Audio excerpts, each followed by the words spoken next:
लो जी, मैं आ गया वापस से।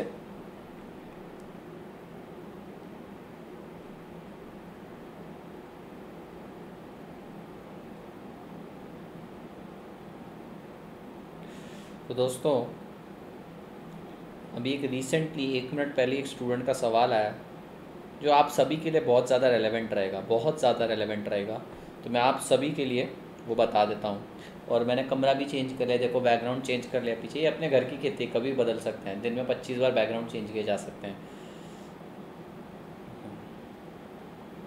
Hello everyone.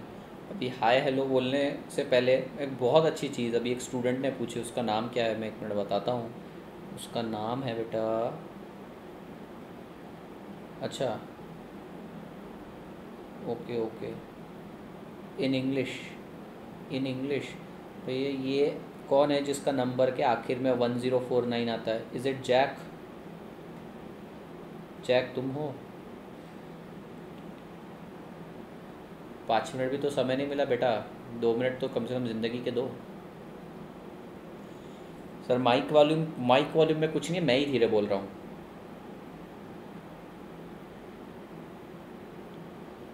सर आप बहुत अमीर हो। कमरा चेंज कर, हाँ कर दिया। पार्टी मोड से पारिवारिक मोड, हाँ हो गए ना, अभी 9:30 हो गए, अब तो घर पे आना पड़ा, घर वालों ने बुला लिया, आ गया मैं। ठीक है अभिषेक राज, कम दिख रहा है आजकल, क्या बात है? क्या बात है, कम दिख रहे हैं आजकल? No sir.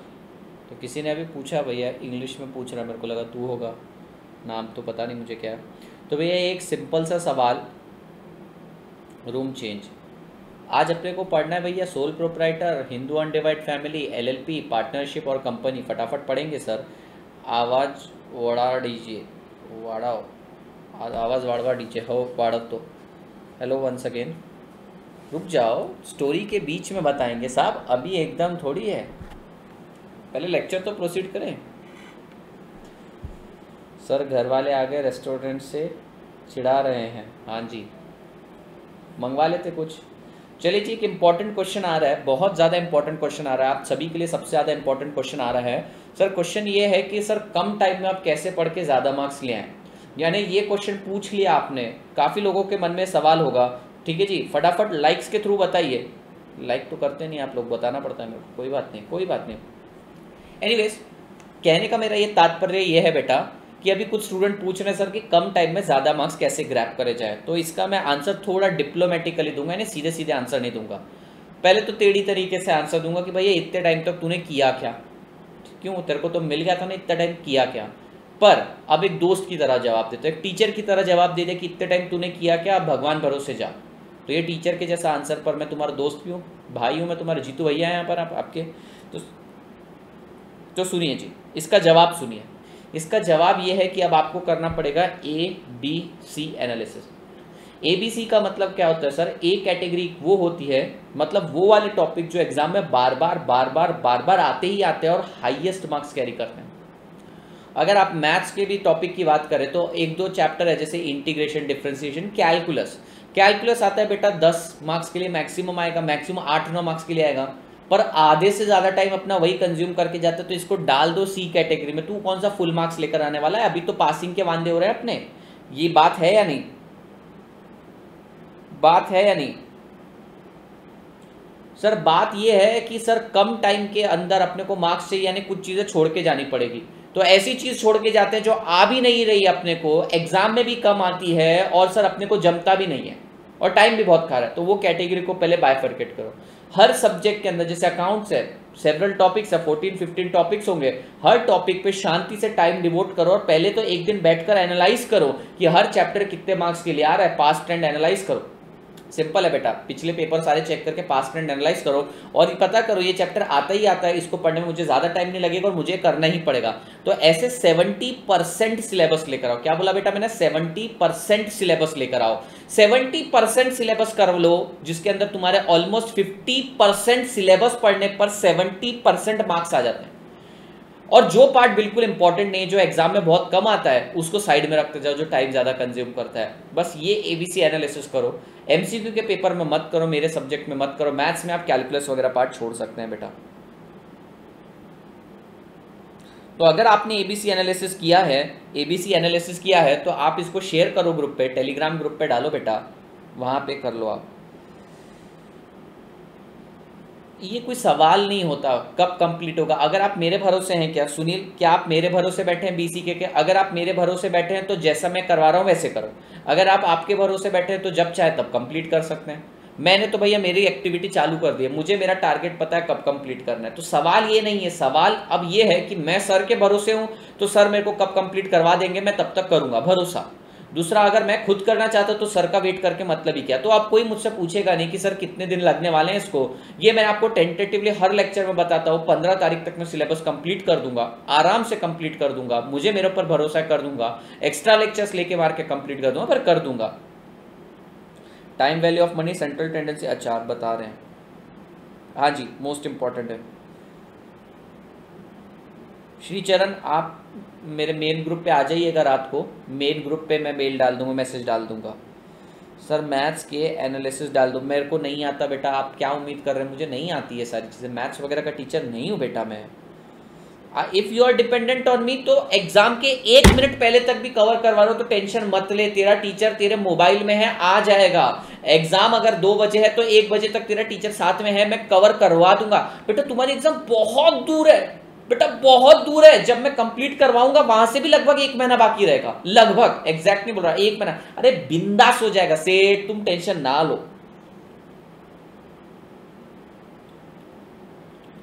आप मेरे को आने तो दीजिए उस चैप्टर पे, आपने मेरे को नीचे ही जाने नहीं दिया, प्रेशर नीचे जाता तो मैं लेकर आता उसको। सर कुछ स्टार्ट नहीं किया अब तक, कुछ स्टार्ट नहीं किया ना अभी, हाँ ठीक है। बीसीआर का मेरे हाथ में नहीं है बेटा, हाँ जी। आप सुनिए मेरी बात, मैं एक सिंपल सा आपको पॉइंट बोलता हूँ, अगर आप मेरे भरोसे तो मेरी स्पीड से चलो, अगर आप भागना चाहते हैं तो मेरा इकोनॉमिक्स का मैराथन आ जाएगा, वो देख लेना। और अगर आपको ऐसा है कि भैया मेरे को फटाफट स्पीड में कंप्लीट करना है सर, मेरे को एक साथ ही सारी चीज़ें खानी है, तो 10 दिन बाद बीसीके के 10-12 लेक्चर हो जाएंगे, वो इकट्ठा देख लेना। और मैं आपके लिए लाइव कर रहा हूँ, चाहे तो मैं रिकॉर्ड करके डाल सकते, इतना टाइम भी अपना बचेगा, लेकिन मैं आप लोगों के लिए कर रहा हूँ, भरोसे पे रहो, तुम्हें पास होना है। तुम जितनी जल्दी सिलेबस घाई में गड़बड़ में कंप्लीट करोगे तुम्हारा ही नुकसान होने वाला है, एग्जाम तो अपनी डेट पर ही होने वाली है। इंटर वालों के लिए लाइव आ जाओ सर, अगर तू इंटर वाला है तो मैं ऑलरेडी अनाउंसमेंट कर चुका बेटा कि मंडे वेंसडे फ्राइडे को एफएम होने वाला है, ट्यूसडे थर्सडे और सैटरडे को इकोनॉमिक्स होने वाला है, मैं बता चुका हूँ।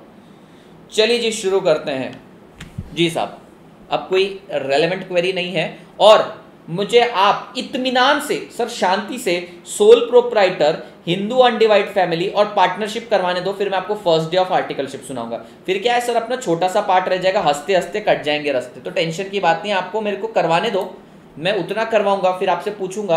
आप मेरे से ज्यादा क्वेरी नहीं होगी तो कुछ मत पूछना, चिट चैट मत करना, फिर मैं आपको स्टोरी सुनाता हूँ, अच्छी स्टोरी है बेटा। मैं आपको पूरा एक्सपीरियंस तो नहीं कह सकता हूँ, क्या क्या घटनाएं घटी थी वो बता सकता हूँ, लेकर आ जाऊंगा, जाने ही नहीं देते नीचे। लीजिए सर मैं आ गया। आइए सर, अभी हमें फॉर्म्स ऑफ ऑर्गेनाइजेशन देखना है। कल हमने क्या देखा दोस्तों, हमने देखा बिजनेस क्या होता है, ट्रेड क्या होता है, कॉमर्स क्या होता है, इन शॉर्ट हमने बिजनेस, प्रोफेशन और सर्विस के बीच में जो डिफरेंस है वो चीज देख लिया। अब सर अब पूरा का पूरा subject business and commercial knowledge है, यहाँ पे बिजनेस और प्रोफेशन एक है। आज से आपके लिए बिजनेस एंड प्रोफेशन एक है। क्या बोला बेटा मैंने, आपके लिए अब से बिजनेस प्रोफेशन एक है। चलिए जी आइए, सबसे पहला सबसे प्रिमिटिव, सबसे पुराना, सबसे ऑथेंटिक, सबसे जेन्युइन फॉर्म ऑफ बिजनेस है sole proprietor. Sir sole proprietor, अकेला ही जर्नी पर निकल चुका हूं, मैं ही मेरे बिजनेस का मालिक हूं, मैं ही मेरे बिजनेस का करता धरता हूं। आइए सर, सोल प्रोप्राइटर, सोल मतलब इंडिविजुअल, ठीक है, सोल प्रोप्राइटर यानी अकेला owner. The individual essentially relies on personal savings and asset. जब भी कोई सोल प्रोप्राइटर, अकेला आदमी बिजनेस स्टार्ट करने जाता है, उसके पास तो कोई दोस्त यार रहते नहीं है, यानी जो बिजनेस में पार्टनरशिप थोड़ी है। सर सोल प्रोप्राइटर है तो खुद के पर्सनल एसेट, खुद की पर्सनल सेविंग, इन पे रिलाई करना पड़ता है। बैंक फाइनेंस भी बेचारे को कई बार नहीं मिलता है, लेकिन आज के टाइम पे माइक्रो फाइनेंस उसको मिल जाते हैं। तो ये आपके लिए बहुत इंपॉर्टेंट है, किसी दिन आपको अगर मान लो सोल प्रोप्राइटरशिप ओपन करनी है। The individual essentially relies on personal saving and assets. Example, खुद के घर का रूम देखो, ये मैं खुद यूटिलाइज कर रहा हूँ। होम फर्नीचर, साहब ये देखो कैसी चेयर पे बैठा हूँ, डाइनिंग टेबल से उठा के लाया हूँ, खुद की बाइसिकल, व्हीकल, ये मेरे एसेट रहते हैं। In the modern economy it is often, often भी बोलते हैं, ऑफ्टन भी बोलते हैं, तो ऑफ्टन भी बोलना सीखो।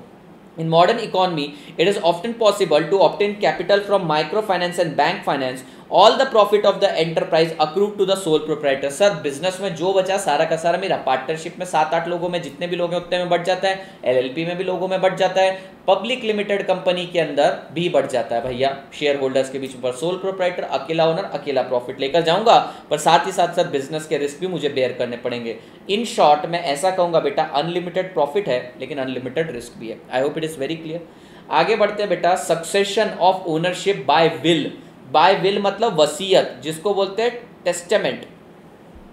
AKA मतलब ऑल्सो नोन एज, ए मतलब ऑल्सो, के मतलब नोन, ए मतलब as, AKA also known as testament. तो भैया सोल प्रोप्राइटर के केस में क्या होता है, सोल प्रोप्राइटर जब मरता है या फिर रिटायर होने वाला रहता है, वो अपनी वसीयत लिख के जाता है, वो अपनी विल लिख कर जाता है। क्या बोला सेठ मैंने, जब सोल प्रोप्राइटर रिटायर होता है, अपने बिजनेस को छोड़ता है या तो सक्सेशन आगे पास ऑन करता है, तो वो विल साइन करके जाता है, विल लिख कर जाता है, और वो विल किसी एडवोकेट के पास जाती है। उसके मरने के बाद या उसके रिटायरमेंट के बाद वो सारे के सारे एसेट जो आपका एडवोकेट रहता है, जिसको अपन एग्जीक्यूट, कहाँ गया वो वर्ड, एग्जीक्यूटर वर्ड यहाँ पे यूज किया हुआ है, आगे यूज करेंगे देखेंगे। तो वो जो एग्जीक्यूटर है उसके पास, एग्जीक्यूटर ठीक है, उसके पास, वो एडवोकेट के पास पड़ा रहता है, और फिर फाइनल सेटलमेंट के टाइम पे जब तक फाइनल सेटलमेंट नहीं हो जाता तब तक उसके पास पड़ा रहता है। एक और चीज याद रखना, अगर कोई सोल प्रोप्राइटर अपनी विल बनाना रह गया तो हिंदू सक्सेशन एक्ट 1956 एप्लीकेबल हो जाती है। मतलब क्या है सर, एक पर्सन है, ये बेचारा पर्सन है, ये अपनी विल बनाए बिना ही पहले ही भगवान को प्यारा हो गया, तो ऐसे समय हिंदू सक्सेशन एक्ट एप्लीकेबल होगा, और हिंदू सक्सेशन एक्ट 1956 के हिसाब से ये सारी चीजें इसके औलादों को मिल जाएगी। साहब याद रखिएगा, कहने के लिए हिंदू सक्सेशन एक्ट है, लेकिन इसके अंदर फारसीज, बुद्धिस्ट, जैन सारे और पंजाबी सिख्स भी आते हैं, इसमें मुस्लिम्स नहीं आते हैं। तो मुस्लिम्स के केस में आपको कंपलसरीली बाय विल जाना पड़ता है। बहुत इंपॉर्टेंट पॉइंट है बेटा। हिंदू सक्सेशन एक्ट, दो इंपॉर्टेंट क्वेश्चन बनते हैं। हिंदू सक्सेशन एक्ट किस किस के लिए एप्लीकेबल, सर जैन लोगों के लिए एप्लीकेबल है, यस, बुद्धिस्ट के लिए यस, फारसीज के लिए यस, हिंदूज के लिए यस, सिख्स के लिए यस, कि मुस्लिम्स के लिए नो साहब, उनके लिए बाय विल ही होता है। सर ऐसा भेदभाव क्यों, सर ऐसा भेदभाव क्यों, ऐसा कोई भेदभाव नहीं है, ये रूल्स हैं बेटा, ये रूल्स हैं, तो उनका कानून अलाउ नहीं करता है, तो भाई उनके ऊपर हिंदू सक्सेशन एक्ट नहीं लगता। समझ में आया आपको, it was as simple as that. Sir खुद का मालिक खुद ही हूँ, सबका मालिक एक नहीं सर, एक ही मालिक है यहाँ पे, ठीक है। सारा का सारा प्रॉफिट, सारा का सारा लॉस, इसका सबसे इंपॉर्टेंट पॉइंट है सक्सेशन कैसे होता है, बाय विल होता है, जिसको टेस्टामेंट बोलते हैं। देखिए यहाँ पे लिखा है एग्जीक्यूटर के पास चला जाता है, और जब तक सारे उसका इस्टेट सब कुछ बट नहीं जाता तब तक वो एग्जीक्यूटर अपने पास रखता है। सर इसके कुछ फायदे हैं, ब्राइटर साइड यानी कि एडवांटेज क्या है इसके, ज्यादा देखने की जरूरत नहीं, अपने को ब्लू वर्ड्स पढ़ने हैं। Sir when a individual make a choice to start it own business, own boss बनता है। सर सबसे बड़ा एडवांटेज क्या है, सर मैं खुद का बॉस हूँ। तो कहाँ जा रहे हैं लोग, आज लोग कम हो रहे हैं, व्यक्ति जनगणना कम हो रही है आज, क्या बात है, लगता है डेटा पैक खत्म हो रहा है आप सभी का, कोई बात नहीं sir. Sir Hindu undivided family में सबसे इंपॉर्टेंट, हिंदू अनडिवाइडेड नहीं सॉरी, सोल प्रोप्राइटर में सबसे इंपॉर्टेंट पॉइंट क्या है सर, वो खुद का बॉस खुद ही है। सबसे आसान तरीका है सर, और सबसे पुराना तरीका है धंधा चालू करने का। सबसे पहले सोल प्रोप्राइटर ही थे, फिर जब उसको महसूस हुआ कि नहीं अपनी फैमिली को लाए तो हिंदू अनडिवाइडेड फैमिली बन गए। उसके बाद जब उसे लगा कि बाहर वाले लोगों को भी लेकर आना चाहिए तो पार्टनरशिप बन गया। लेकिन सबसे सिंपल, सबसे अर्लीस्ट, सबसे इजीएस्ट फॉर्म कौन सा है, सोल प्रोप्राइटर। सर इसको इकोनॉमिक हीरो बोलते हैं। क्यों बोलते हैं इकोनॉमिक हीरो, सर ये अकेला ही डायरेक्टर है, ये अकेला ही म्यूजिक कंपोजर है, सर ये खुद ही सिंगर है, यही लिरिसिस्ट है, ये लिरिक्स भी खुद ही लिखता है, सर ये खुद का मालिक खुद ही है सर, इसलिए इसको ऑटोनॉमस इंडिविजुअल बोला जाता है। सर ये वर्ड इंपॉर्टेंट है, क्या बोला जाता है, इकोनॉमिक हीरो। सर पिक्चर में हीरो जनरली बोल रहा हूँ, पिक्चर में हीरो जनरली कितना रहता है, सर पिक्चर में हीरो रहता है एक। उसी तरीके से सोल प्रोप्राइटर भी सर अकेला मालिक है खुद का। Drawing analogy from music, The sole proprietor is not merely the composer and director, he is the orchestra but also one person band। मतलब क्या बोल रहे हैं, अगर मैं इसको म्यूजिक से कंपेयर करूं तो म्यूजिक में सर गाता भी खुद ही है, बजाता भी खुद ही है, कंपोज भी खुद ही करता है, सर खुद का मालिक ही है खुद, सर चालकपन हाथ मालकपन हाथ, सर चालक भी यही मालिक भी यही, गाड़ी चलाता भी यही है मालिक भी यही है। आगे बढ़ते हैं sir. Of course the business grows such an autonomous behavior may be a limiting factor। Sir ये लिमिटिंग फैक्टर है कई बार, क्योंकि सर अकेला आदमी कितना कर लेगा। अगर यहाँ पर मेरा स्टाफ जो अभी नहीं आ रहा है वो मेरा स्टाफ होता तो कितना ज़्यादा मज़ा आता। आप मुझसे यहाँ पे नोट्स मांगते हैं, मैं स्टाफ को बोलता है स्टाफ जल्दी से नोट्स भेज दे उसको, कितना फास्ट काम होता।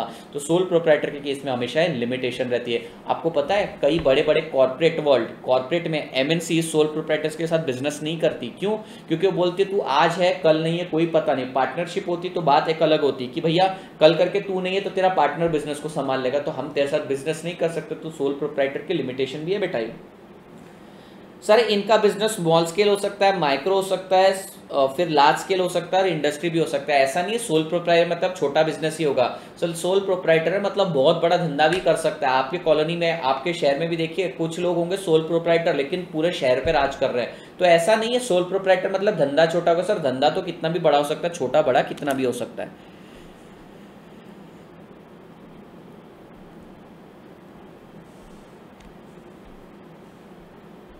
नेक्स्ट है, it is interesting fact that very high proportion of micro and small business in India are unregistered. Sir maximum जितने बिजनेस है ना इंडिया में सोल प्रोप्राइटर के केस में आज के टाइम अनरजिस्टर्ड ही है। पर एक बात है, आप अपने लोकल किराना स्टोर को देखो, लोकल किराना स्टोर वाला सोल प्रोप्राइटर है बेटा। आप तुम बोलोगे सर उसके 4 नौकर काम करते हैं, नौकर काम कर रहे, ओनर थोड़ी है, ओनर तो अकेला ही है। ऐसे केस में वो सोल प्रोप्राइटर, लेकिन वो किराने वाले ने कितना ज्यादा ट्रस्ट गेन करके रखा है लोगों का। तो सोल प्रोप्राइटर ना सर उसके ऊपर लोग ट्रस्ट करते हैं और उसके ऊपर बहुत ट्रस्ट बिल्डिंग हुई है, तो पीपल्स ट्रस्ट इंजॉय करता है। टुगेदर दिस कंप्राइजेस अनऑर्गेनाइज और इनफॉर्मल सेक्टर। इन सभी को सोल प्रोप्राइटर को अनऑर्गेनाइज या इनफॉर्मल सेक्टर क्यों बोला जाता है? क्योंकि सर अगर 5 किराने की दुकान है, क्या इन दोनों के बीच में या 5 दुकानों के बीच में कोई कोऑर्डिनेशन है? ऐसा कोई जरूरी नहीं कि इनके बीच में कोऑर्डिनेशन हो। सर बहुत सिंपल सी चीज है, बहुत ही सिंपल सी चीज मैं आपको बताता हूँ, ये अनऑर्गेनाइज रहते हैं। ये सर ये खुद के मालिक रहते हैं ना इसलिए। लेकिन याद रखिए सबसे बड़ा कॉन्ट्रीब्यूशन, सर ये अकेले अकेले अकेले तो बहुत छोटे हैं पर पूरे इंडिया लेवल पे देखा जाए ना तो इन्होंने ट्रिमेंडस कंट्रीब्यूशन कर रखा है और न्यूमेरिकली सबसे ज्यादा कंट्रीब्यूशन इन्हीं का है। तो अकेले सोल प्रोप्राइटर को आप बोलेगे तू क्या कर लेगा, पर कलेक्टिवली अगर सबका जीडीपी में कंट्रीब्यूशन देखे तो लार्जेस्ट है सर। लेकिन इसके कुछ फ्लिप साइड्स भी हैं। सर फ्लिप साइड क्या है? फ्लिप साइड यानी नेगेटिव साइड क्या है इसके? जनरली क्या होता है, सोल प्रोप्राइटर के ब्रांड को, ध्यान से सुनना बेटा, सोल प्रोप्राइटर के ब्रांड को लोकल बोला जाता है। क्या बोला जाता है? लोकल, यानी ब्रांडेड का उल्टा। ये बोला ए लोकल गुड है रे तेरा, तो तू तो बस क्या है अकेला मालिक है ना। अरे अकेला आदमी गुड्स को बढ़ा नहीं सकता, अकेला आदमी बहुत ज्यादा धंधे को आगे लेकर जा नहीं सकते, आप भी जानते हैं, इसलिए वो ब्रांड नहीं बन पाता। ये एक नेगेटिव पॉइंट है। तो लोकल का लोकल ही रह जाता है, वो ब्रांड का अपोजिट हो जाता है। सर सोल प्रोप्राइटर के केस में ना वर्किंग कंडीशन बहुत खराब रहेगी। आप टीसीएस में जाकर देखिए लोग क्या चकाचक सूट बूट पहनकर जाते हैं, पर वही लोकल किराना पर देखिए जो नौकर है जो उसका छोटू रहता है उसकी हालत खराब रहती है, वर्किंग कंडीशन बहुत ही ज्यादा खराब रहती है। सबसे गंदी बात इन लोगों की क्या है? हायर एंड फायर पॉलिसी, यानी मन किया किसी को भी उठा लिया, मन किया कभी भी निकाल लिया, हायर करो फायर करो, लाओ निकालो। ये कोई कॉर्पोरेट पॉलिसीज नहीं है। अगर आप कॉर्पोरेट में जाएंगे ना बेटा आप ऐसे नहीं छोड़ सकते, आपको 1 महीने का नोटिस देना पड़ता है। बहुत सही है, 1 महीने का नोटिस देना पड़ता है आपको। आपने 1 महीने का नोटिस दिया प्लस कंपनी भी आपको इंस्टेंटली निकाल सकती है, 3 महीने का नोटिस देती है, 3 महीने की सैलरी देती है। तो भैया वहां पे पॉलिसीज अच्छी है, यहाँ पर तो हायर एंड फायर है। Sir fate of enterprise is linked with the personal wellbeing of owner. Sir business का अगर सोल प्रोप्राइटर बीमार है तो सर बिजनेस भी ढह जाता है। मतलब क्या सर, सोल प्रोप्राइटर गया बिजनेस भी गया। इसलिए सर खतरनाक है, बड़े बड़े लोग काम नहीं करते। This adversely affect the consistency of service and for this reason large multinational corporation do not corporate with them. उनके साथ काम नहीं करते सर। अब सर आइए हिंदू अनडिवाइडेड फैमिली को देखिए, ये चाचा चाची मामा मामी ताया ताया बच्चा बच्ची मम्मी पापा सब हैं इसके अंदर, ये हिंदू अनडिवाइडेड फैमिली। तो हिंदू अनडिवाइडेड फैमिली के लिए आपको क्या करना पड़ता है? बाय बर्थ आप ऑटोमेटिकली हिंदू अनडिवाइडेड फैमिली के पार्ट बन जाते हैं। इसका मतलब क्या है सर? सबसे पहले तो इसका नाम जान लीजिए, इसको हिंदू अनडिवाइडेड फैमिली या जॉइंट हिंदू फैमिली बिजनेस बोला जाता है। हिंदू अनडिवाइडेड फैमिली या joint Hindu family business. Sir ये कैसे बनता है? सर ये ऑटोमेटिकली बनता है, ठीक है। ऑटोमेटिकली आपको करना क्या, आपको बस पैदा होना है। क्या करना है बेटा इसमें? सबसे सिंपल टास्क क्या है सर? आपको सिर्फ पैदा होना है, बात खत्म हो जाती है। आपको पैदा होना है, बात खत्म। Hindu undivided family is formed automatically by member of common ancestry including their wives and daughters। तो काफी बार ये सवाल उठे गए हैं पार्लियामेंट में नहीं, कोर्ट ऑफ लॉ में पूछा गया कि हिंदू अनडिवाइडेड फैमिली के अंदर जो बाहर से स्त्री शादी करके आती है, यानी कि समझो मेरी शादी होती है और एक लड़की इस घर में आती है, तो भैया क्या ये हिंदू अनडिवाइडेड फैमिली का पार्ट है? क्योंकि आपने बोला बाय बर्थ होता है ऑटोमेटिकली। और बेटा जो आगे जाके डॉटर होने वाली है वो दूसरे घर में जाने वाली है, तो आने वाला और जो जाने वाला है, क्या ये हिंदू अनडिवाइडेड फैमिली का पार्ट है? तो आंसर इज यस। ये क्वेश्चन बार बार एग्जाम में पूछा जाता है। बेटा लाइक्स का रेशो बढ़ा दीजिए, कुछ 2-3 लोग नेगेटिव पता नहीं क्यों कमेंट कर रहे हैं, कमेंट एज एन डिसलाइक्स हो रहे हैं, तो आपकी जिम्मेदारी है, बिना देखे कर दीजिए। सर हिंदू अनडिवाइडेड फैमिली के बारे में वापस से पढ़ते हैं। ये ऑटोमेटिकली फॉर्म होती है कॉमन एंसेस्ट्री से, यानी कि कुछ नहीं करना है सर, सिर्फ पैदा होना है फैमिली के अंदर आपको, और शादी करके जाओ तो भी मिल जाता है, और डॉटर है तो भी आपको हक मिलता है, ठीक है बेटा। ओके बेटा। As such joint Hindu family in India in fact by default is HUF। तो सर कोई भी जॉइंट फैमिली ऑटोमेटिक HUF है, आपको कुछ बोलने की जरूरत नहीं रहती है। अगर आप बिजनेस कर रहे हो और आपके चाचा का लड़का बिजनेस में आना रहता है तो उसको कुछ भी नहीं करना पड़ता, ना ही कोई कॉन्ट्रैक्ट, ना ही कोई अग्रीमेंट, कुछ नहीं सर, ऑटोमेटिक है सब। HUF cannot be formed by the group of people who do not constitute family। तो सर देखो सबसे बड़ा लिमिटेशन क्या था सर? जो बंदा, ध्यान से सुनिएगा, जो बंदा के साथ में बिजनेस करना चाहता हूं और वो अगर मेरी फैमिली का नहीं है तो हिंदू अनडिवाइडेड फैमिली नहीं बन सकती। भैया समझो, एक बंदा है जिसका नाम है पिंटेश, ठीक है। पिंटेश को टिंकेश के साथ बिजनेस करना है। भैया देखो अब एक तरीका है बिजनेस करने का, इसको फैमिली बना लिया जाए, पर फैमिली बनाए कैसे? इसको इससे शादी करनी पड़ेगी। पर भैया समझ लेते कि ये उस टाइप का नहीं है, ये लड़की से ही शादी करना चाहता है, तो भैया करना है बिजनेस इसके साथ, सोल प्रोप्राइटर अकेला काम करना नहीं है, इसको फैमिली का पार्ट बना नहीं सकते, तो ऐसे समय क्या किया जाएगा बेटा? इसके साथ पीशिप यानी पार्टनरशिप कर ली जाएगी। तो जहां हिंदू अनडिवाइडेड फैमिली फेल हुई, पार्टनरशिप इसीलिए आया। तो भैया जो बंदा आपकी फैमिली को बिलोंग नहीं करता है वो HUF का पार्ट नहीं बन सकता है, कुछ भी कर लो तुम। और आपको ये बात जान के बहुत ही ताजुब होगा कि जैसे सोल प्रोप्राइटर को एक इंडिविजुअल स्टेटस मिलता है इनकम टैक्स एक्ट में, HUF को भी एक सेपरेट लीगल एंटिटी का स्टेटस मिलता है। HUF is a separate legal entity. जिस दिन आपने सेपरेट बोल दिया कि भैया आज से हमने HUF फॉर्म कर दिया, ऑन पेपर HUF फॉर्म कर दिया है, तो HUF एक सेपरेट लीगल एंटिटी बन जाती है बेटा। फिर सर HUF के not earn income from salary. आप HUF को सैलरी नहीं दे सकते, ठीक है। HUF को सैलरी नहीं दे सकते, ये इनकम टैक्स से आप इंटर में पढ़ोगे, यहाँ पर बिल्कुल नहीं समझ में आएगा, इंटर में बस इतना याद रखना, HUF को सैलरी नहीं मिलती। HUF के अंदर सर कौन कौन आ सकता है? सर बुद्धिस्ट आ सकते हैं, जैन आ सकते हैं, सिख आ सकते हैं, फारसीज भी आ सकते हैं। जो वही लोग थे ना सर अपने कौन से हिंदू सक्सेशन एक्ट, वही वाले लोग इसके अंदर आ जाते हैं। For the purpose of understanding HUF's feature and business, another important law relevant is Hindu Succession Act। तो ये HUF को समझाने के लिए हिंदू सक्सेशन एक्ट आया बेटा, Hindu succession act. Hindu succession act बताता है कि भैया आपका बिजनेस आगे कैसे बढ़ेगा आपके ना होने के कारण। एक एग्जाम्पल दिया है, लेट से ये हैं, इन दोनों ने शादी करी, भैया उन्होंने वहाँ पे क्या लिखा है बच्चे पैदा करने का तरीका, वहाँ पे उन्होंने लिटरली लैंग्वेज में इस तरीके से कुछ लिखा है कि इन दोनों की शादी हुई तो बच्चे पैदा करने का तरीका क्या है? पहले भैया इंडिया में शादी कर लो, शादी करी तो भैया ये इनके बच्चे हुए, ठीक है, ये इनके बच्चे हुए, तो भैया ये चचा ने, ये अपने ताऊ साहब ने बिजनेस स्टार्ट किया था, ये ताऊ और ये जो ताई है, अपनी ताई नहीं बोल सकते, इनको क्या बोलेंगे, जो भी बोलते हैं, इन्होंने बिजनेस स्टार्ट किया। तो भैया पहले थे ये ताऊ थे सोल प्रोप्राइटर, फिर इनके बच्चे हुए, कॉमन एंसेस्ट्री से ये बच्चा हुआ, ये बच्चा हुआ, तो ये बच्चे ऑटोमेटिकली सेकंड जनरेशन कहलाएंगे। ये सेट क्या कहलाएंगे? फर्स्ट जनरेशन, और ये क्या कहलाएंगे? Second generation. ये सेकंड जनरेशन है, और इनकी शादी हुई तो ये जो दीदी हैं ये भी इसके अंदर आ गई सेकंड जनरेशन में, क्योंकि बोला वाइफ और डॉटर सब आती है।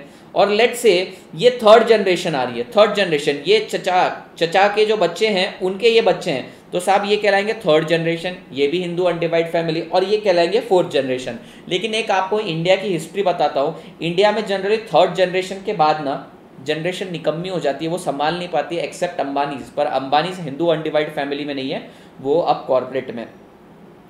कुछ एग्जाम्पल्स देख लेते हैं सर, इसके मेरिट्स एंड डीमेरिट्स देख लेते हैं। मैं आपको पूरा फास्ट ट्रैक फॉर्मेट में पढ़ा रहा हूँ एमसीक्यू पॉइंट ऑफ व्यू के हिसाब से। सर ये बनता कैसे है? Formed by birth. सर सिर्फ कुछ नहीं करना है आपको, पैदा हो जाना है उस फैमिली में, ऑटोमेटिकली आप हिंदू अनडिवाइडेड फैमिली के पार्ट बन गए। सर मेरे पड़ोसी के घर बच्चा हुआ, वो उसकी हिंदू अनडिवाइडेड फैमिली का हिस्सा हो गया। तो सर क्या मैं ये इस घर में आज ही पैदा हुआ, सर मैं 7:17 पे पैदा हूं, बाजू वाले घर में भी 7:17 पे एक बच्चा पैदा हुआ है, वो बच्चा उस घर का हिंदू अनडिवाइडेड फैमिली का पार्ट बनेगा। मैं चाह कर भी उसी समय पैदा होने के बावजूद भी सर हिंदू अनडिवाइडेड फैमिली, उसकी हिंदू अनडिवाइडेड फैमिली का हिस्सा नहीं बन सकता। उसके साथ अगर मुझे बिजनेस करना है तो मेरे को पार्टनरशिप में जाना पड़ेगा। तो सर कुछ नहीं करना है, हिंदू अनडिवाइडेड फैमिली में आने के लिए बस पैदा होना है। याद रखिएगा, एचयूएफ में आने के लिए क्या करना है? पैदा हो जाओ। पर भैया पैदा होना हमारे हाथ में नहीं है। Sir member may naturally join the business. In contrast, ये बहुत इंपॉर्टेंट है, in Muslim family if the sibling wish to associate business, उन्हें कॉन्ट्रैक्चुअली जाना पड़ता है। मुस्लिम्स में कॉन्ट्रैक्चुअली जाना पड़ता है, उनके कानून अलग है, और कोई बड़ी बात नहीं बेटा, कानून अलग है। चलिए दूसरा है family pool of resources. Family pool of resources मतलब क्या है सर? ये जो रिसोर्सेस है सबको बिलोंग करते हैं, किसी एक का नहीं है, सबका है। It is possible to start and expand the business and diversify. Sir इतने सारे लोग हैं, इतने सारे लोग पैदा कर रखे, बिजनेस अच्छे से संभालेंगे भी और बिजनेस को बढ़ाएंगे भी। Social capital through family involvement. Sir यहां पर क्या होता है, एक नया वर्ड यूज किया, सोशल कैपिटल। सर पैसा रोकड़ा नहीं, सोशल कैपिटल यानी ट्रस्ट वाला कैपिटल। अगर मेरे चाचा का लड़का है तो मैं इंस्टेंटली उस पर ट्रस्ट कर लूंगा और उसे बोलूंगा कल से आजा बिजनेस काम पे लग जा मेरे साथ। तो यहां पर हिंदू अनडिवाइड फैमिली का सबसे इंपॉर्टेंट फीचर है सर सोशल ट्रस्ट। एक दूसरे पर बहुत आसानी से भरोसा कर लिया जाता है। There is an instant trust among the member as compare to the situation of partnership. Family member are automatically co-owner called as co-partners. ये वर्ड याद रखेंगे सर आप। पैदा हो जाओ, आप ऑटोमेटिकली को पार्टनर्स बन गए, आपको कुछ एग्रीमेंट करने की जरूरत नहीं। सर कितनी बेहतरीन फीचर है, बस बच्चे पैदा करते जाओ, ऑटोमेटिकली आपका बिजनेस बढ़ते जाएगा। इसलिए तो लोग पहले बच्चे ज्यादा पैदा करते थे, 8-8, 9-9।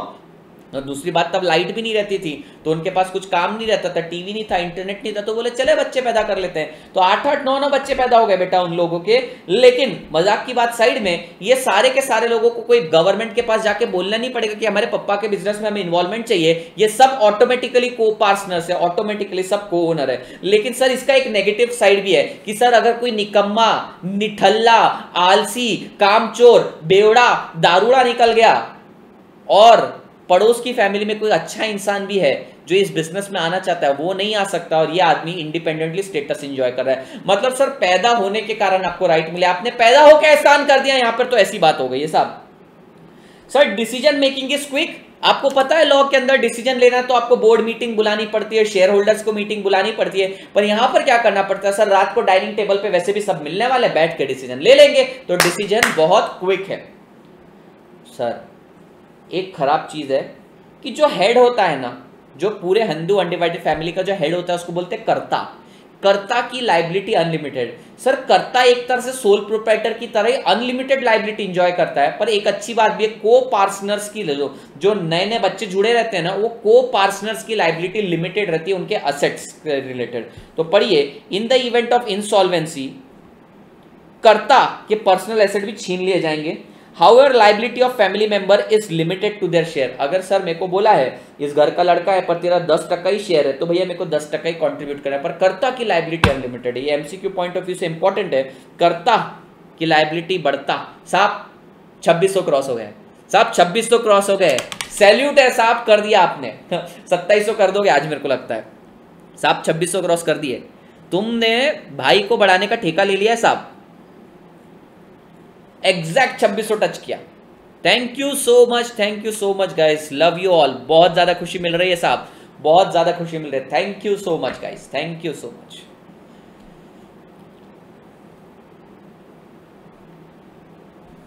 Thank you. चैट ऑन करेंगे, इसमें बात करेंगे अपन। आज अपन एक काम करेंगे, 10:30 के बाद भी मैं आपसे थोड़ी बातचीत करूंगा, ठीक है?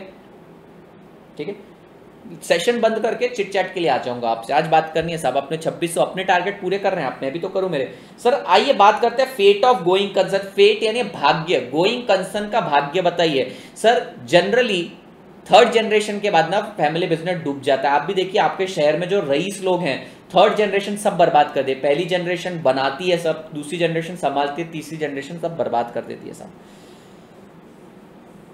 सर सक्सेशन इनका सेम है, बाय विल होगा या तो ऑटोमेटिक होगा। पढ़िए, सेम पढ़ रहे हैं। बाय विल यानी वसीयत, और by application of law of inheritance. इसको जो अपन बोलते हैं ना हिंदू सक्सेशन एक्ट, वो लॉ ऑफ इनहेरिटेंस है। अ विल और testament is the legal document by which a person, testator जो बनाता है विल, उसको testator express his wishes to how the property is to be distributed at the death and the name of one or more person to the executor to manage the estate until the final distribution.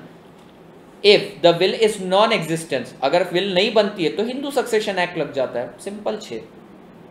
Sir बस 5 minute में partnership निपटा देते हैं, फिर मैं आप लोगों को मेरा फर्स्ट डे ऑफ आर्टिकलशिप बताऊंगा। मैं बात नहीं करूंगा आपसे, बात तो सर बाद में होगी। Sir thank you so much for crossing 2600 milestone.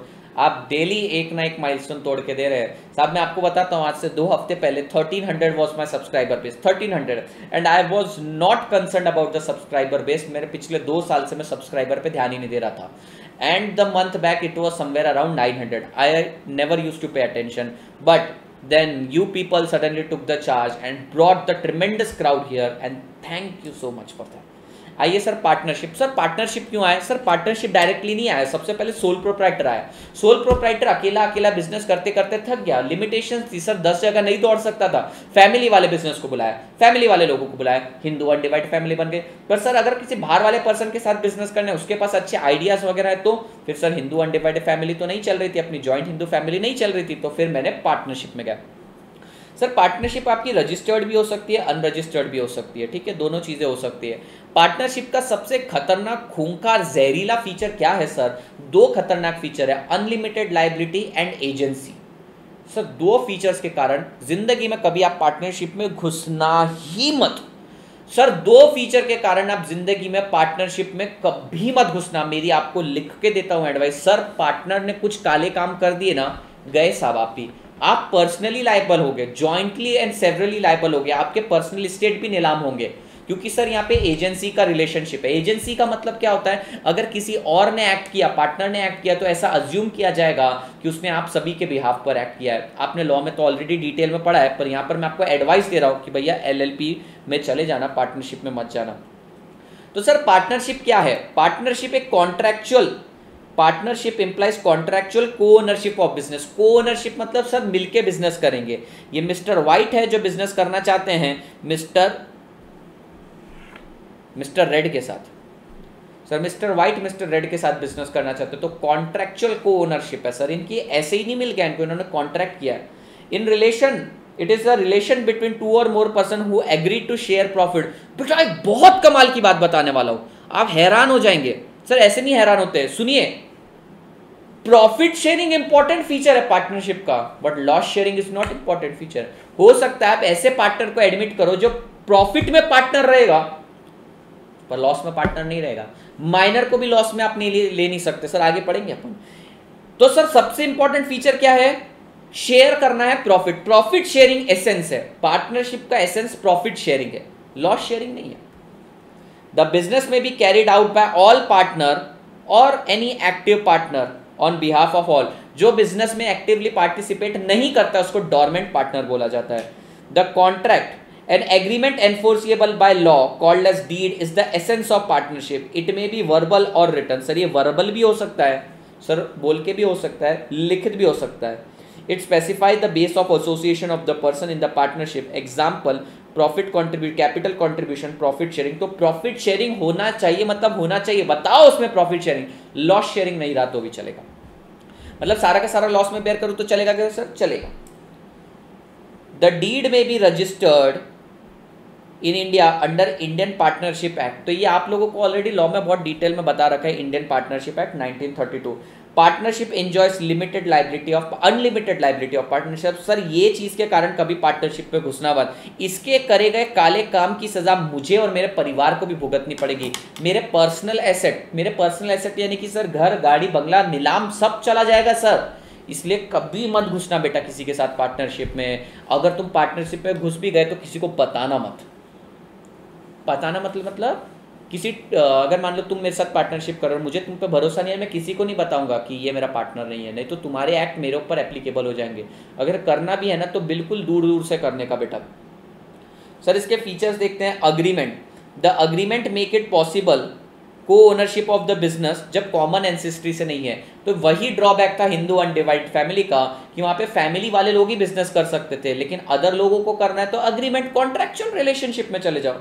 2 or more person partnership allow raising the fund beyond the resources of individual. In fact, even a company being a artificial company can be admitted as partner. MCQ के लिए बहुत अच्छा question है कि क्या किसी company को partnership में लिया जा सकता है। यस, कंपनी आर्टिफिशियल पर्सन है उसको लिया जा सकता है। सर क्या 2 कंपनी के बीच में पार्टनरशिप हो सकती है?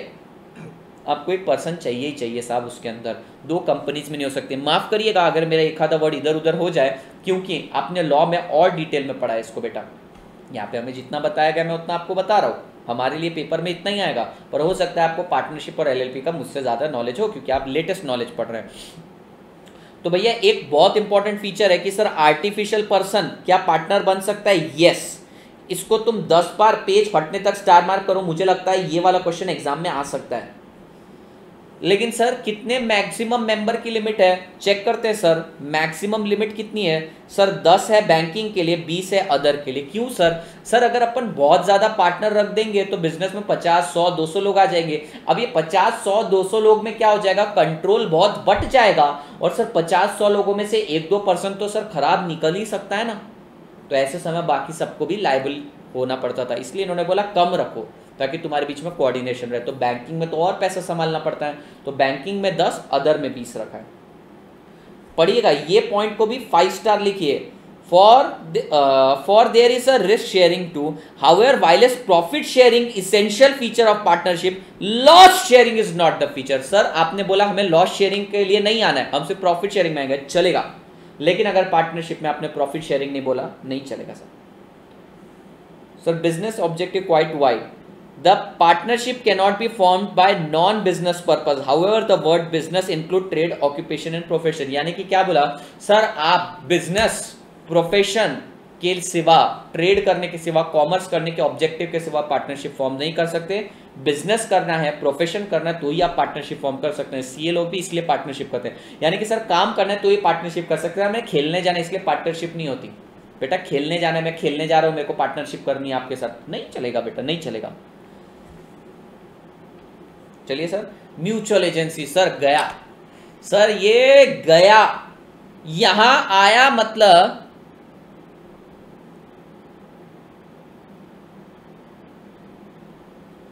सर यही रीजन है म्यूचुअल एजेंसी कि मैं पार्टनरशिप में नहीं जाता।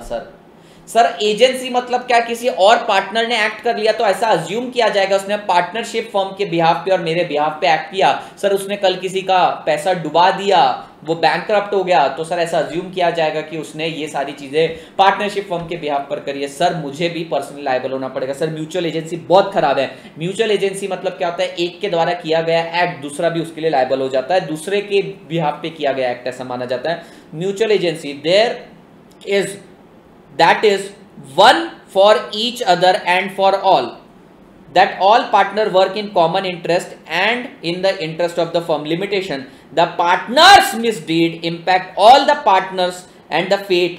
For example, if a partner in a auditing firm become a party to the scam, it impact may disastrous for the firm. Sir सबसे बड़ी बात, सबसे खराब, अगर मान लो एक है ये चिंटू और एक है पार्टनर पिंटू, चिंटू ने कुछ एक्ट किया, लेट से आदित्य का पैसा डुबा दिया चिंटू ने, तो ऐसा माना जाएगा कि इसमें पिंटू भी शामिल था। सर म्यूचुअल एजेंसी, क्योंकि एक के द्वारा किया गया एक्ट सबके बिहाफ पे किया गया है, ऐसा माना जाएगा। सर ये तो आपको पता है, unlimited liability, there is a common limitation of proprietary firm form of a business organization. In the event of insolvency, the partner's personal asset are also taken up. Sir, unlimited liability. अच्छा sir, fate of going concern, हमने दो form of business organisation पढ़े, कौन कौन से पढ़े अपन ने? Hindu undivided family पढ़ी और सोल प्रोप्राइटर। वहां पे सक्सेशन कैसे होता है sir? Fate of going concern, will जिसको टेस्टेटर टेस्टामेंट के थ्रू कर देता है, या फिर सर हिंदू सक्सेशन एक्ट। यहाँ पर हिंदू सक्सेशन एक्ट चलता है? नहीं चलता है सर। यहाँ पर अगर पार्टनरशिप है तो कई बार डिसॉल्व भी करी जाती है। पढ़ते हैं सर क्या होता है गोइंग कंसर्न। एक आधा पार्टनर छोड़ के जाना चाहता है तो क्या होगा बेटा? पार्टनरशिप कैसे फॉर्म होती है? एक अग्रीमेंट के थ्रू होती है। तो तोड़ी कैसे जा सकती है? अग्रीमेंट के थ्रू। फॉर एग्जाम्पल कल करके 3 पार्टनर हैं, मुझे लगता है कि ये जो तीसरा पार्टनर है ना बहुत ही ज्यादा झोलर है, ठीक है। कॉन्ट्रेक्चुअली हमने पार्टनरशिप फॉर्म करी है तो इसके कारण मैं लायबल रहूंगा, तो आज मैं इससे सेपरेट होना चाहता हूं। तो मैंने गवर्नमेंट से जाके पूछा भैया मैं सेपरेट कैसे होऊंगा? तो उसने बोला तुम जुड़े कैसे? तो मैंने बोला भैया एग्रीमेंट के थ्रू जुड़े। तो बोला एग्रीमेंट के थ्रू ही तोड़ना पड़ेगा, तुम्हें एग्रीमेंट में बोलना पड़ेगा कि आज से मैं इसका पार्टनर नहीं हूं। बात समझ में आ रही है आपको? तो भैया सिंपल सी चीज है कि अगर तुम लोग जुड़ते भी हो एग्रीमेंट से तो टूटोगे भी एग्रीमेंट से। पर सर नए लोगों को कई बार ये आसानी से एडमिट नहीं करते क्योंकि ट्रस्ट की बात है ना सर। सर आप ही बोलो, अगर मान लो जेठालाल की अगर एक फर्म है उसके अंदर वो सुंदरलाल को एज अ पार्टनर लेगा क्या? नहीं, क्योंकि सुंदरलाल की एक्ट जेठालाल के ऊपर भी एप्लीकेबल हो जाएगी सर, इसलिए ये नए पार्टनर्स को लेते नहीं है generally. Limitation, since partnership arises out of a contract it ceases, ceases का मतलब है stop, stop in the same way, यानी कि तुम एग्रीमेंट के थ्रू आए हो, कॉन्ट्रैक्ट के थ्रू आए, उसी के थ्रू तोड़नी पड़ेगी। The partner may serve a notice of a surveillance to the firm and the partnership comes to end. वो नोटिस देगा 1 महीने तक मैं तुम्हारा पार्टनर, उसके बाद मैं छोड़ के जा रहा हूं, इसके बाद की कोई भी एक्ट के लिए मैं लायबल नहीं हूं बेटा। The remaining partner may agree to carry on the business, कर सकते हैं sir. Succession of ownership, sir कोई पार्टनर छोड़ के चला गया, अब ये बिजनेस आगे कैसे चलेगा? Ownership is not merely transferable, a new partner can be admitted only if other partner consider. मतलब सर लेट से चिंटू है, चिंटू रिटायर होना चाहता है, निकलना चाहता है, फर्म अच्छी है लेकिन वो निकलना चाहता है, उसका बेटा है टिल्लू, तो टिल्लू डायरेक्टली नहीं आ सकता सर इसके अंदर बाकी पार्टनर की कंसर्न के सिवाय, क्योंकि हो सकता है चिंटू अच्छा है पर टिल्लू की एक्ट के कारण बाकी लोग भी लायबल हो जाए। इसलिए सर जहां पे fate of going sir Hindu succession act के हिसाब से चल रहा था, सर यहां पर ऐसा नहीं चलता है। यहां पर हम थर्ड पर्सन को, हमारे ट्रस्ट के बाहर, हमारी फैमिली के बाहर के पर्सन को लेकर आ रहे हैं, तो सर ऐसे समय हमें बहुत सोच समझ के करना पड़ता है। बाहर के लोगों को हम डायरेक्टली नहीं लाते हैं, कॉन्ट्रैक्ट के थ्रू लाते हैं, कॉन्ट्रैक्ट के थ्रू निकालते हैं। आइए साहब, जैसे मैंने वादा किया था और आप लोगों ने भी 2600 मेरे क्रॉस करवा दिए, तो एलएलपी स्टार्ट करने से पहले मैं आपको अपना किस्सा सुनाऊंगा। किस्सा ये है दोस्त, सेशन 5-10 मिनट एक्स्ट्रा ऊपर जाने वाला है, ठीक है, मेरे को आज ये सेशन कंप्लीट करना है। सर किस्सा ये है कि मैं, स्टोरी मतलब जरूरी नहीं कि इंटरेस्टिंग हो, मैं बस आपको बताने वाला हूँ कि क्या हुआ था। साहब मैं आईपीसीसी, तब आर्टिकलशिप से पहले आईपीसीसी करी थी मैंने, ऑब्वियसली अभी आप इंटर करते हैं तब आईपीसीसी होती थी, तो आईपीसीसी में बेटा मैं रैंक के लिए प्रिपेयर कर रहा था और आप समझो मैं बिल्कुल आदिवासी बन चुका था। मैंने आपको बताया मैं जब पढ़ने चले जाता हूँ, मैं जब स्टडी मोड में चले जाता हूँ, मैं पूरी तरीके से आदिवासी बन जाता हूँ, 2-2, 3-3 महीने तक घर के बाहर नहीं निकलता हूँ। तो बेटा मस्त मेरे यहाँ तक इतने लंबे लंबे बाल हो गए थे, तब एज भी मेरी कितनी होगी, I guess I was 18-19 I was something. तो सर दाढ़ी वाड़ी सब बड़ी, पूरा बाबा जी बन चुका था मैं रैंक के लिए प्रिपेयर कर रहा था। अनफॉर्चुनेटली मेरिट लिस्ट में 20 मार्क्स से रह गया, लेकिन कोई बात नहीं। तो भैया बहुत अच्छे मार्क्स थे, ऑलमोस्ट हर सब्जेक्ट में एग्जाम्शन थे। ITSM, तब ITSM सब्जेक्ट होता था, वो सब्जेक्ट और एडवांस अकाउंटिंग में मेरे को एग्जाम्शन नहीं आया था, तो अच्छे मार्क्स थे। और मेरे अंदर तो भैया ईगो प्राइड खतरनाक बढ़ चुका था कि भैया तोड़ देंगे फोड़ देंगे, आर्टिकलशिप के लिए तो बिग 4 में जाएंगे। मैं गया बेटा बिग 4 में आर्टिकलशिप के लिए। इमेजिन करो बिग 4 की आर्टिकलशिप में मैं गया, जो टॉप नॉच क्वालिटी वाले प्रोफेशनल रहते हैं साहब, मैं वहां पर गया, क्या पहन कर गया मैं? सर हमें क्या पता क्या पहन कर गए? सर पूरे के पूरे ग्रीन, डार्क ग्रीन कलर की टी शर्ट नहीं सर, उसके ऊपर येलो कलर के बटन, वाह भाई वाह, और उसके अंदर, सुनो मैं मजाक नहीं कर रहा, उसके अंदर धागा जो था रेड कलर का, वाह भाई वाह, ये पहन के गया। नीचे जीन्स, भाई अपन तो घर से निकले नहीं थे काफ़ी टाइम से, तो जीन्स भी लगभग छोटी हो चुकी थी, ठीक है, छोटी मतलब पुरानी रग्ड थी। साहब ये कार्टून गया था, इस कार्टून से क्वेश्चन पूछे गए, कार्टून यानी कि मैं, सर दाढ़ी वाड़ी बड़ी हुई अपनी, बाल वाल बिखरे हुए हैं, एक कंधे पे झोला है, बिल्कुल अपन कैसे लग रहे सर, लेखक लोगों की तरह। बुरा नहीं मानना, लेखक लोग अपनी दुनिया में रहते, इसलिए मैंने बोला साहब मैं वैसा गया था। साहब इंटरव्यू हुआ क्रैक, इंटरव्यू क्रैक हुआ, 5 राउंड ऑफ इंटरव्यू दिए मैंने, 3 दिन तक जाया, कमर तोड़ के मस्त इंटरव्यू दिया, इंटरव्यू क्रैक हुआ। लास्ट राउंड था, सेकंड लास्ट राउंड था, मैनेजर राउंड हुआ। उसने मुझसे पूछा भाई टेक्निकली तू बहुत स्ट्रांग है पर हम तेरे को नहीं रखने वाले। ऐसा काटो तो खून नहीं, इतना ऐसा लगा मेरे को खतरनाक कि भैया तू टेक्निकली बहुत अच्छा है पर तेरे को हम रख नहीं सकते, मुंह पे बोल दिया उसने तू आना मत यहाँ पे। भाई मेरी हालत ख़राब। मैंने बोला, मैं पूरा ऐसा लगता कलेजा यहाँ तक आ गया मेरा, दिल यहाँ तक आ गया मेरा, ऐसा हो गया कि सर क्या हुआ मेरे को बताइए तो सही। आई वॉजंट रूड, मैं रूड तो हूँ नहीं। मैंने उनसे पूछा सर क्या हुआ? बोले टेक्निकल नॉलेज से क्या कर लेगा तू, ये तू देख तू है क्या। बोल रहा मैं तेरी बेइज्जती नहीं कर रहा हूँ, मुझे पता है तू एक दिन सुधर जाएगा, पर पहले दिन ही मैं ये कार्टून को किसी क्लाइंट पर नहीं भेज सकता, हमारी फर्म की रेपुटेशन है। साहब जो दिल टूटा ना, मैं रोया, भयंकर रोया। उसके बाद तो ऐसी ऐसी छोटी छोटी फर्म्स के भी ऑफर आने लग गए, उनको तो चल जाता है कि तुम आ जाओ चलेगा अपने को। साहब उन लोगों ने मेरे को बुलाया छोटी छोटी फर्म में, पर एक बार टॉप फर्म के लिए आप एप्लीकेबल थे, लेकिन उन्होंने वहाँ से आपको निकाल दिया। उसके बाद जो आपका दिल दुखता है ना, मैं आपको बता नहीं सकता। साहब मुझे अच्छे से याद है, 1 महीने बाद कॉल आया, जनवरी में रिजल्ट था, फरवरी एंड में कॉल आया। मेरे को उन मैनेजर का भी नाम याद है, मैनेजर नहीं HR ह्यूमन रिसोर्स के जो लीडर हैं उनका फ़ोन है, उनका नाम है रवि नागरानी, बहुत अच्छा बंदा, रवि नागरानी साहब, ठीक है, बहुत अच्छे बंदे। उनका मुझे फ़ोन आया, वो बोले कि आदित्य पार्टनर, ये तो डिसीजन जिसने लिया वो मैनेजर था, मैनेजर छोटे होते, आप partner is considering you for the position of articleship. Are you interested? Are you working in any of a particular firm? Have you joined any other firm? Or is it possible for you to come for interview today? भाई मैं तो रहता था एक small town Satara में, वहाँ से पूना है लगभग 120 किलोमीटर दूर। मैंने बोला सर आप 5 बजे तक होल्ड करिए, 2 बजे उनका कॉल है, मैं 3 घंटे में कैसे भी निकलता हूँ। सर नो, पिछली बार तेरे को रिजेक्ट तेरे लुक्स के कारण ही किया था। I personally like your interview, तूने HR राउंड भी अच्छे से क्लियर करा, मैनेजर ने भी टेक्निकल राउंड में तेरे को बहुत अच्छा दिया, बस वहाँ पे अपीयरेंस में नेगेटिव पॉइंट था, इसलिए partner is considering you for interview. तो मैंने बोला सर मैं क्या करूँ? ही सेड एक वाइट फॉर्मल शर्ट पहन के। मैंने बोला सर मतलब मैं अच्छा नहीं था क्या? बोले your appearance was not good at all, तेरे टेक्निकल राउंड से क्या तू वहाँ पे इम्प्रेस नहीं कर पाया। वाइट शर्ट पहन कर आप, ब्लैक कलर के ट्राउज़र और साहब ट्रिम कर क्या। मेरा जवाब पता है क्या था उनको? साहब मैंने आज तक शेव नहीं किया, मैं सिर्फ ट्रिम कर देता हूँ। वो बोले no Aditya you have to do this, मैं आपको बहुत अच्छे से बता रहा हूँ, ये करिए। पहली बार मैं गया बार्बर के पास, मैंने बोला खेती है निकल आओ, निकाली साहब, बाल छोटे किया और साहब जानवर से मैं इंसान था उस दिन। अगले दिन गया वहाँ पे, पार्टनर ने मेरे से क्या क्वेश्चन पूछा, कैन यू इमेजिन पार्टनर ने क्या क्वेश्चन पूछा? पार्टनर आया, कॉफ़ी ली, उसने बोला कॉफ़ी पिएगा? मैंने बोला नहीं सर, वैसे भी अपन घबराए रहते हैं, सहमे से रहते हैं। मैंने बोला नहीं सर, मतलब इंग्लिश में बोला नो सर। उन्होंने पूछा how many siblings are there in your family, मतलब तुम्हारे कितने सिबलिंग्स हैं? मैंने बोला मेरे एक भाई और एक बहन है। ओके ठीक है आ जाओ, मंडे से आ जाओ। भाई क्या था ये फॉर्मेलिटी बेटा, नॉलेज एस कर दिया, नॉलेज ने मेरे को बचाया। पर भैया ये चीज़ पहले ही हो सकती थी अगर अपीयरेंस में मैं, मतलब 19-20 नॉलेज चल जाता अगर अपीयरेंस सही होता। तो ये कार्टून को रखते क्या तुम? भाई ये मैं हूँ आदित्य, याद रखना ये था मैं, और आज तुम्हारे सामने। अभी 2 दिन बाद देखना फिर से ट्रिम वगैरह होकर आ जाऊंगा। अभी तो क्या है सर, थोड़ा ख्याल नहीं रख पाता खुद का, रीज़न बिंग कोरोना है, बाहर नहीं जा सकते अपन, इसलिए ऐसा रहना पड़ता है। अदरवाइज कॉर्पोरेट वर्ल्ड ने मेरे को क्या सिखाया, मुझे क्या से क्या बनाया सब कॉर्पोरेट वर्ल्ड ने। सर कहानी यहाँ नहीं ख़त्म होती है। मंडे को मैं ऑफिस गया तो उन्होंने बोला Aditya why are you here? मैंने बोला partner asked me to join from Monday.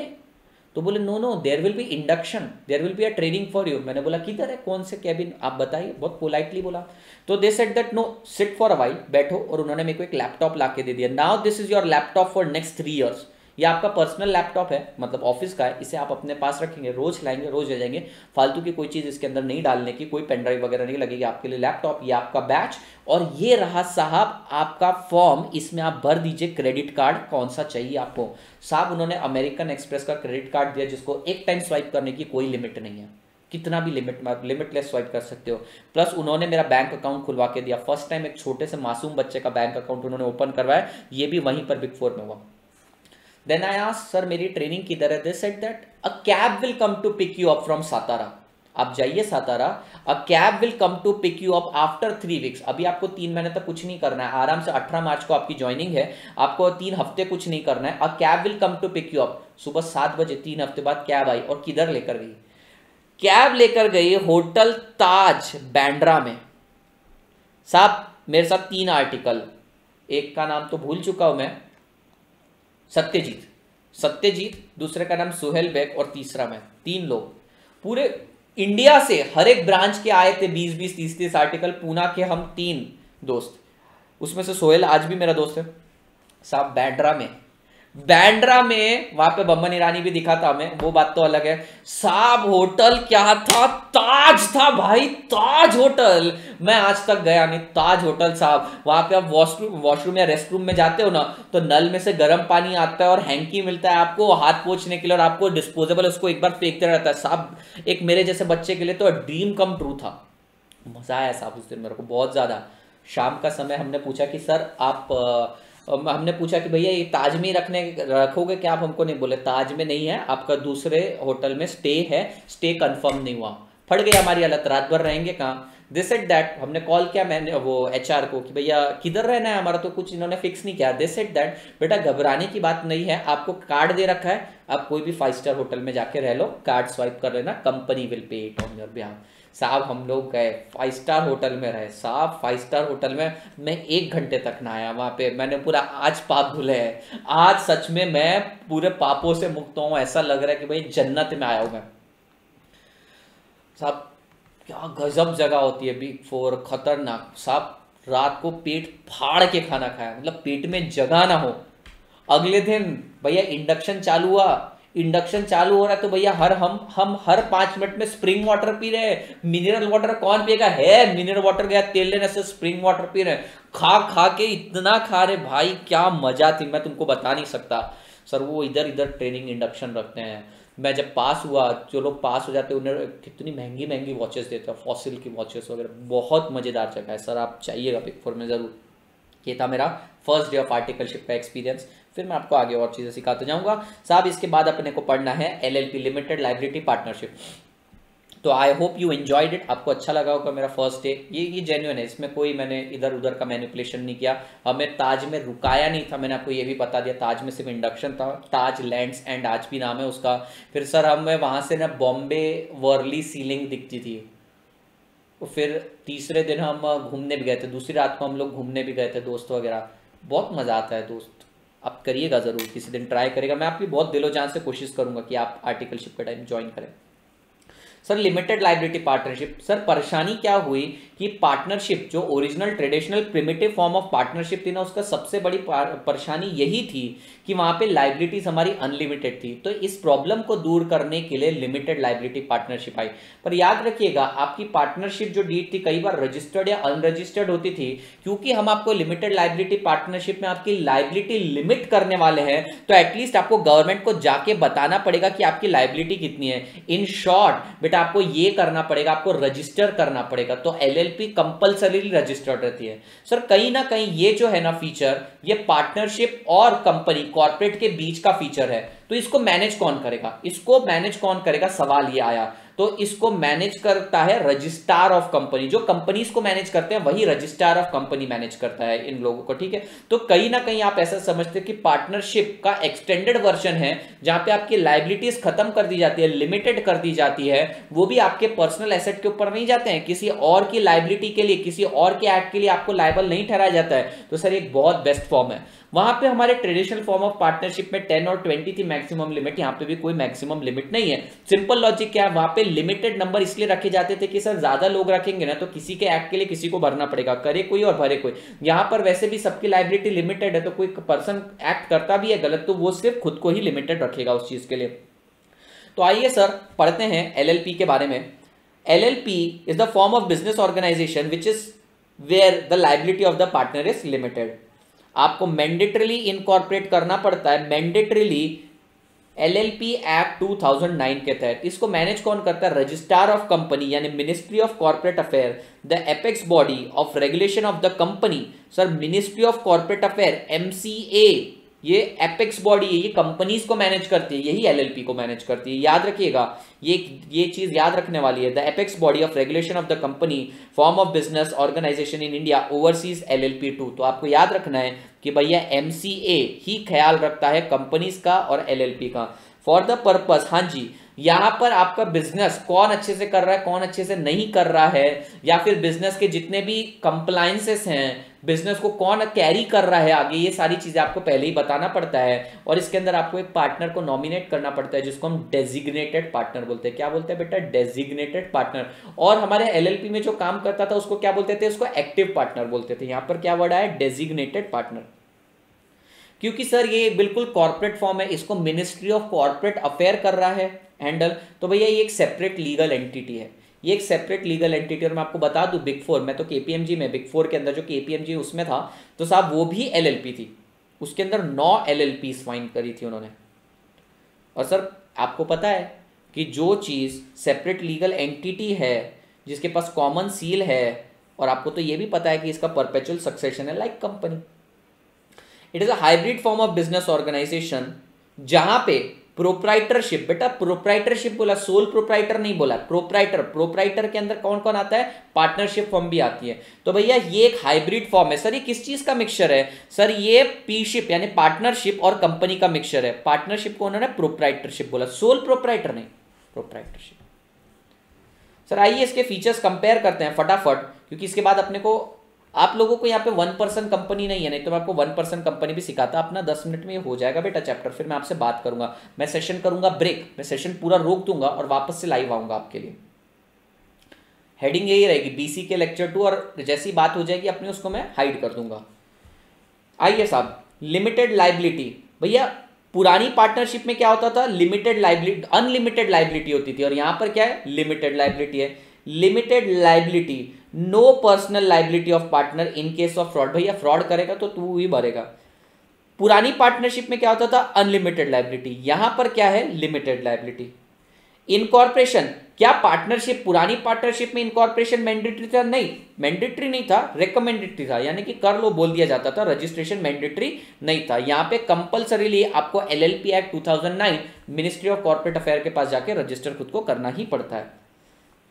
It is a separate legal entity from partner. Sir वहां पे क्या था? म्यूचुअल एजेंसी थी, यहां पर म्यूचुअल एजेंसी नहीं है, ये सेपरेट लीगल एंटिटी है। ठीक है, आप लोग पार्टनर हैं, लेकिन अगर कुछ होता है तो एलएलपी के ऊपर बात आएगी, उसकी सेपरेट लीगल एंटिटी है। Not a legal separate entity from its partner, it does take away the uncertainty of business of going concern.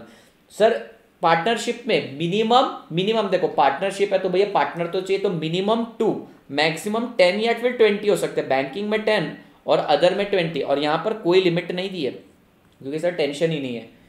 ROC is the administering authority, तो यहां पर मैंने आपको बोला था registrar of company, ministry of corporate affair के अंदर ROC रहता है, रजिस्ट्रार ऑफ कंपनी, वो कंपनी को मैनेज करता है, इनको भी मैनेज करता है। सर इनको आरओसी के पास जाने की जरूरत नहीं है, रजिस्ट्रार ऑफ फर्म के पास जाना पड़ता है। रजिस्ट्रार ऑफ फर्म सर जो डेटा मेंटेन करता है, रजिस्ट्रार ऑफ कंपनी और रजिस्ट्रार ऑफ फर्म क्या होता है? सर रजिस्ट्रार ऑफ कंपनी क्या होता है? जो कंपनीज और एलएलपी का डेटा मेंटेन करता है, एमसीए। तो आपको एक चीज याद रखनी है यहाँ पर बेटा, इसको मैनेज करता है एमसीए और डेटा सबमिट करते हैं अपन आरओसी के पास, कंपनी भी और एलएलपी भी। स्टैट्यूटरी कंप्लायंस, ज्यादा कंप्लायंस नहीं, यहां पर सर बहुत ज्यादा कंप्लायंस फॉलो करने पड़ते हैं। Every partner of LLP is agent of firm. Sir सीधी बात है, अगर कोई पार्टनर गलत काम करता है तो firm will be liable, not the other partner. Sir अगर एलएलपी में देखो सत्यम का घोटाला हुआ, तो ऐसे समय क्या हुआ? सर सबके ऊपर थोड़ी बात आ सकती है, सर सबके ऊपर थोड़ी बात आ सकती है। सर आज के टाइम पर सत्यम जैसा अगर फ्रॉड होगा तो राजू रामलिंगम, मैं मिस आउट कर रहा हूं वर्ड, तो भैया उन लोगों के द्वारा करी गई एक्ट, अगर आज ऐसा कुछ फ्रॉड होता है तो एलएलपी और पार्टनर लायबल है। डेजिग्नेटेड पार्टनर यानी जिसने फ्रॉड किया, लेट्स से डेजिग्नेटेड पार्टनर भी नहीं बोलते, जिसने फ्रॉड किया है, और एलएलपी, ये दोनों लायबल है, बाकी के पार्टनर बच जाएंगे। Sir last form of business करते हैं कंपनी। इस कंपनी के बारे में तो सर हम बचपन से पढ़ते आए हैं। सर एक सेपरेट लीगल एंटिटी है, ये बॉडी कॉर्पोरेट है, इसकी कॉमन सील है, इसका एक सेपरेट एड्रेस भी होता है, ये नॉन लिविंग पर्सन है।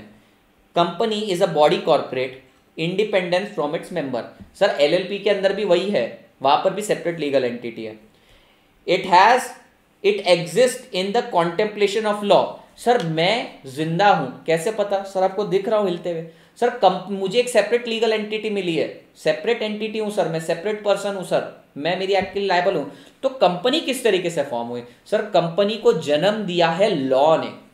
तो लॉ ने जन्म दिया है कंपनी को कि बाय लॉ उसको स्टेटस दिया है, बाय लॉ उसको नाम दिया है, बाय लॉ उसको एक एड्रेस दिया। सर ये सारी चीजें बाय लॉज हुई है। उसको डिस्टिंक्ट नेम, डिस्टिंक्ट एड्रेस और सर डिस्टिंक्ट आइडेंटिफिकेशन नंबर भी दिया जाता है। सर एक नई चीज आई है 1 पर्सन कंपनी। हुआ क्या था कि भैया सोल प्रोप्राइटर था ना, सोल प्रोप्राइटर बोलता है कि साहब आप लिमिटेड लाइबिलिटी पार्टनरशिप तो ले आए, यानी पार्टनर्स की लाइबिलिटी लिमिटेड की बात कर रहे हो साहब, मैं भी चाहता हूं कि मेरी लाइबिलिटी और मेरे बिजनेस की लाइबिलिटी अलग हो एक दूसरे से। तो उन्होंने बोला ठीक है तू कंपनी फॉर्म कर ले। तो बोला कंपनी कैसे फॉर्म करूं? बोला 1 पर्सन कंपनी फॉर्म कर ले, ओपीसी फॉर्म कर ले।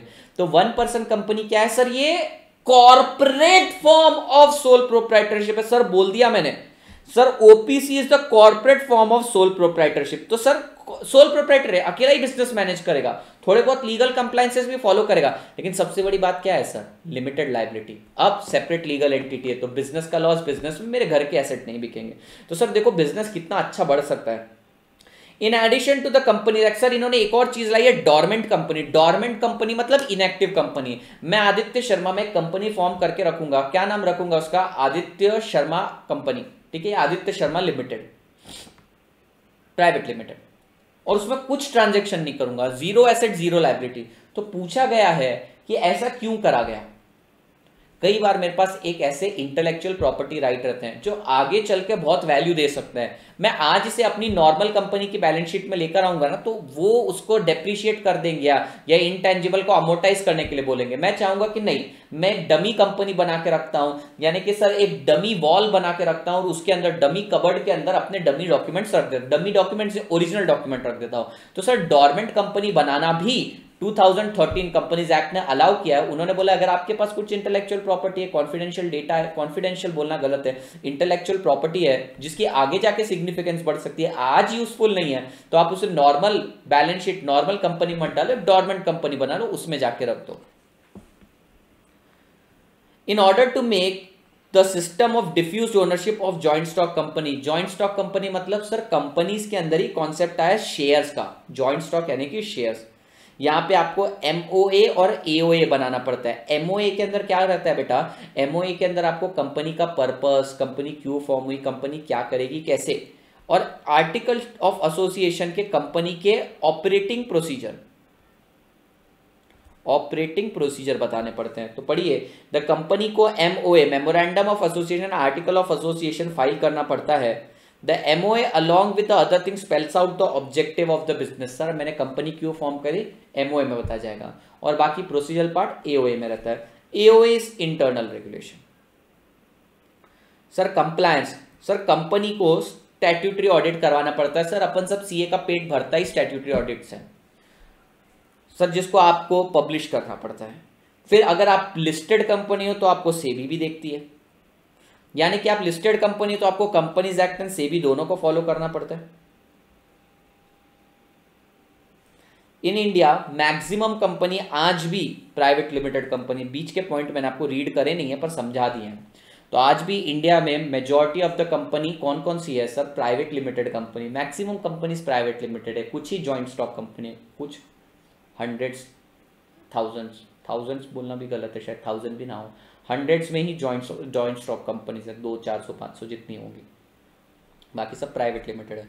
आइए सर 2 मिनट के अंदर एक पार्ट कंप्लीट कर लेते हैं, प्राइवेट लिमिटेड और पब्लिक लिमिटेड कंपनी के बीच का डिफरेंस।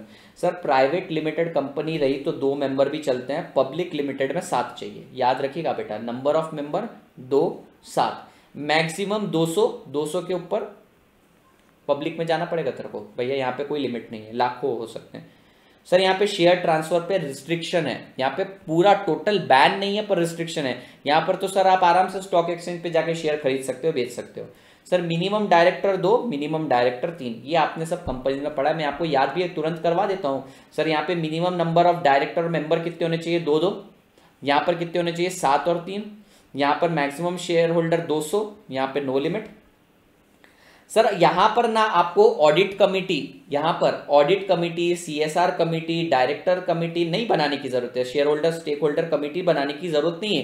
क्यों सर? क्योंकि यहाँ पे कुछ चुनिंदा लोगों का ही पैसा लगा है, मैक्सिमम 200 लोगों का पैसा है, तो इकोनॉमी थोड़ी रुकेगी सर। यहाँ पे लाखों लोगों का पैसा लगा है, इसलिए आपको मैंडेटरीली कुछ कमिटीज फॉर्म करनी पड़ती। कौन कौन सी committee? Sir private limited company को ऑडिट कमिटी नहीं बनानी पड़ती, सीएसआर कमिटी नहीं बनानी पड़ती, स्टेक होल्डर कमिटी नहीं बनानी पड़ती, रेम्यूनरेशन एंड नॉमिनेशन कमिटी नहीं बनानी पड़ती।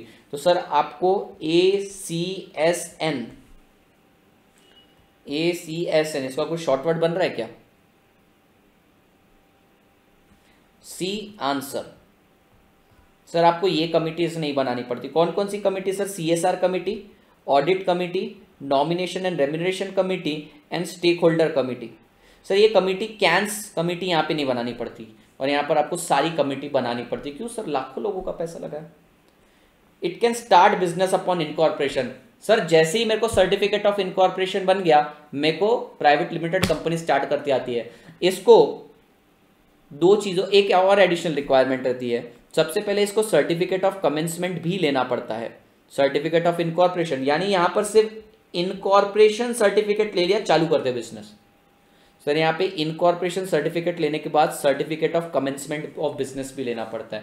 नहीं तो सर क्या है, बिजनेस को इनकॉर्पोरेट कर दिया। मैं आपको बताता हूँ यहाँ पर क्यों बिजनेस कमेंसमेंट का सर्टिफिकेट क्यों लेना पड़ता है, धंधा चालू कर रहा है ये क्यों बताना पड़ता है। सर अगर मान लो मैं पब्लिक लिमिटेड कंपनी में जाना पड़ता है, और मैंने क्या किया, एक कंपनी इनकॉर्पोरेट कर दी। कंपनी इनकॉर्पोरेट मैंने जेन्युइनली इनकॉर्पोरेट कर दी, उसके बाद मैंने लोगों से पैसा मांग लिया और मैंने धंधा ही चालू नहीं किया, फिर साहब सर लाखों लोगों का पैसा डूब जाएगा। फिर सर यहाँ पर ये क्यों नहीं रखा? सर यहाँ पर तो 200 लोग एक दूसरे को जानते होंगे आराम से। सर 200-250 लोगों को तो अपन आराम से जानते हैं। इतने लोग भी नहीं होते प्राइवेट लिमिट पे, 10, 12, 15 ही रहता है। सब एक दूसरे को जानते हैं, तो सबको पता रहता है सबका इंटेंशन क्या है। सर यहाँ पर थोड़ी इंटेंशन पता है, इसलिए इनकॉर्पोरेशन सर्टिफिकेट के बाद, इनकॉर्पोरेशन सर्टिफिकेट क्यों चाहिए सर? कि कंपनी को एक सेपरेट लीगल स्टेटस मिल गया बाय लॉ, ये बताने के लिए इनकॉर्पोरेशन स्टेटस चाहिए रहता है, इनकॉर्पोरेशन सर्टिफिकेट लेते हैं। लेकिन यहाँ पे आपको कमेंसमेंट सर्टिफिकेट भी लगता है। ये चैप्टर आपका हुआ, आपको करीब करीब ये 6 मार्क्स दिलाएगा चैप्टर।